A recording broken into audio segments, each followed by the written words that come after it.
ஆத்ம வணக்கம். இந்த 3 நூல்களையும் ஒரே நேரத்தில் அறிமுகப்படுத்துறது எனக்கு ரொம்ப மகிழ்ச்சி. திருவாசகத்தை படிக்கிறது மட்டுமல்ல, திருவாசகத்திலேயே கரைஞ்சு போனதுனால, திருவாசகத்தில் நமக்கு மணிவாசகர் என்னென்னலாம் சொல்லியிருக்காங்களோ அதை 3 நூல்களாக நான் பிரித்து கொடுத்துருக்கேன்.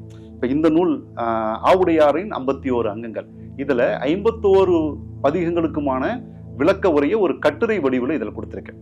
இந்த 2வது புக்கில் பரிபாஷைகள், அதாவது திருமந்திரத்தில் திரு வாசகத்துல ரெண்டுத்திலையும் பரிபாஷைகளாக ஆத்ம ஞானத்தை அடைவதற்காக, முக்தியை பெருற்று மரணமில்லாத பெருவாழ்வை வாழ்வதற்காக என்னென்னலாம் பரிபாஷைகளா கொடுத்திருந்தாங்களோ அவ்வளவு வார்த்தைகளையும் இது உள்ளார கொடுத்து அதற்கான விளக்க உரையை இந்த நூல்ல கொடுத்திருக்கேன். அதே மாதிரி இந்த நூல்ல முக்தியை நோக்கி பயணம் செய்யக்கூடிய சாதகர்கள் திருவாசகத்துல என்னெல்லாம் முக்தியை பத்தி சொல்லியிருக்காரு மணிவாசகர் நமக்கு அப்படிங்கக்கூடிய எல்லா விஷயங்களையும் ஒன்று திரட்டி இந்த புத்தகத்துல கொடுத்திருக்கேன். அப்ப 3 நூல்களும் உங்ககிட்ட அவசியம் இருக்கணும். அவசியம் இருக்கணும்னா நீங்க என்ன செய்யணும்? கண்டிப்பாக ஆத்ம ஞானத்தை பெற்று முக்தியை நோக்கி பயணம் செய்யக்கூடிய ஒரு சாதகராக நீங்க மாறணும். அப்படி மாறும் பொழுது இந்த 3 நூல்களும் உங்களுடைய கைகளில் தவழும். குருமகரிஷியினுடைய ஆசீர்வாதம்.